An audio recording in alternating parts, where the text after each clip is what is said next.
Congressman Jim Jordan defending himself and denying accusations that he looked the other way on sexual abuse claims when he was a wrestling coach at Ohio State University.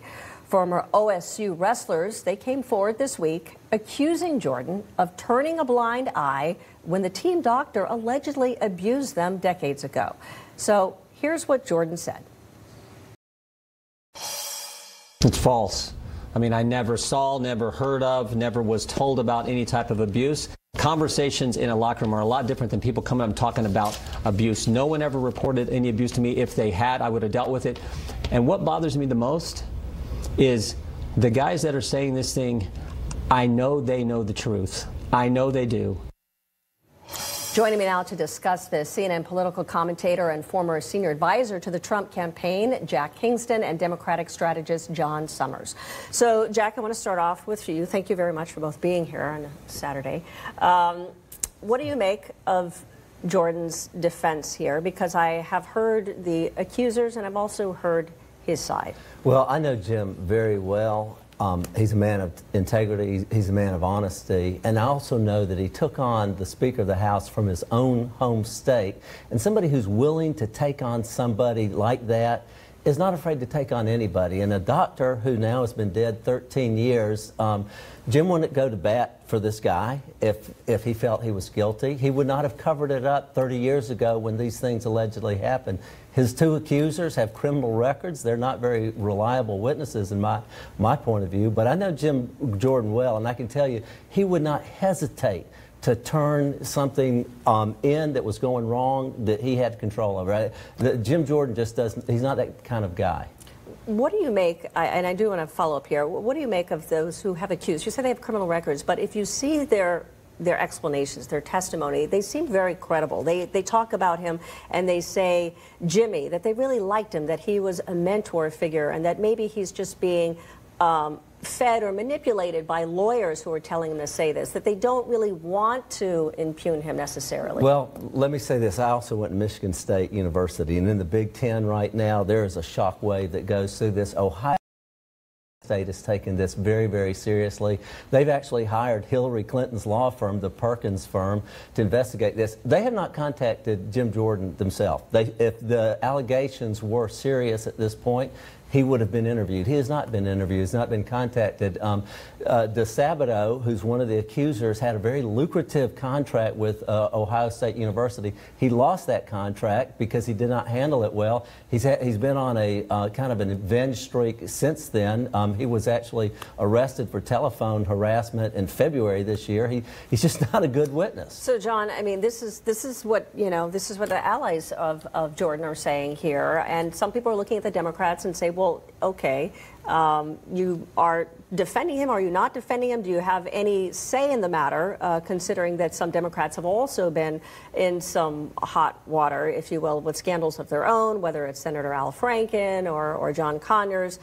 How do you weigh in on something like this in a credible way? Well, and what you've seen on the Democratic side is when that happens, they step down, they step away, they do the right thing. We're not seeing that in this case, but we also don't know all the facts of the case. I think it's too early to malign the character of the alleged victims in this case. I don't think that's appropriate. We see that a lot from the Republican side of the party, or the Republican side of the aisle, and I think that's unfortunate. I think we should, I think we should, as those are facts, let me finish my point. I think we should, as Congressman Meadows said, let the investigation take place. I know Republicans have a really difficult time with that, whether it's this or whether it's with Russia, but let the investigation take place and then let's come out and make a decision. I think Congressman Meadows was right in that regard, but I don't think we should suppose guilt or innocence in this case. Jim Jordan himself has said he will be glad to be interviewed. He has said, I have nothing to hide, absolutely no fear, no problem. And that's great. So let's let that happen, because what we heard from you is what we hear from people all the time after crimes are committed. Do you deny that DeSabato was arrested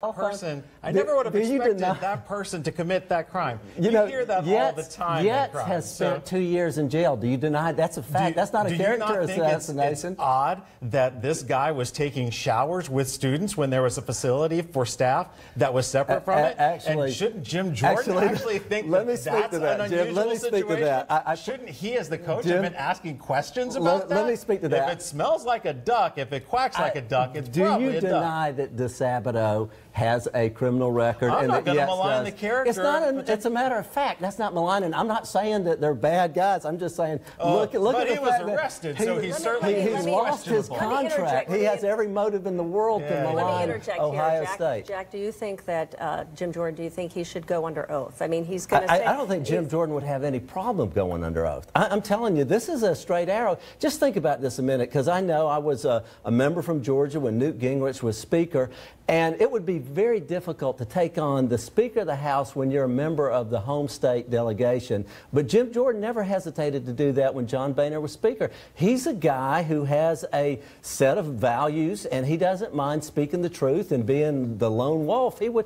And by the way, but his political ambitions are different from the way he behaves as a coach. Wait, just a sec. Is it possible that this is a game of semantics as well? Because people have actually looked very closely, and we've studied very closely Jordan's statements, right? And he says, yes. he talks about not hearing of abuse, not seeing abuse, but that there was talk of things of a sexual nature that happened in that locker room, in the showers. Is it possible that he is saying no abuse has occurred, but that there were other things that were actually discussed, and he's not revealing that? I just know Jim Jordan to be a straight arrow. He would not put up with any shenanigans in the locker room. But let me point this out, that there were 9 wrestling coaches, but he seems to be the one that they're aiming at. Why is that? The doctor, Dr. Strauss, was the doctor for hundreds of other coaches. It wasn't just for the wrestling team, it was for all the athletic programs. And why aren't there hundreds of accusers as there were in Michigan State? We will see if there are more accusers that occur. We have to wrap this, John. I'm going to give you just a quick last word. Do you think it is a political smear, a campaign against Well, that's obviously Jordan? what they're saying, and we're seeing that in the maligning of the characters of the people who are coming forward. No, against Jordan. And I think that is unfortunate that that's happening. I'm disappointed, shouldn't be surprised. I mean, you came out against the students from the Florida school shooting, so I'm not surprised to see that coming out in this case against those as students. well. I think lashing out against victims or alleged victims of crime is inappropriate, and I think we should let this investigation continue. All right, we're going to have to do Bill Clinton another day, for another day and another time. We got to wrap it there. Or Bill Clinton. So We appreciate your time. All right, thank you both, Jack Kingston, John Summers. We're going to be right back.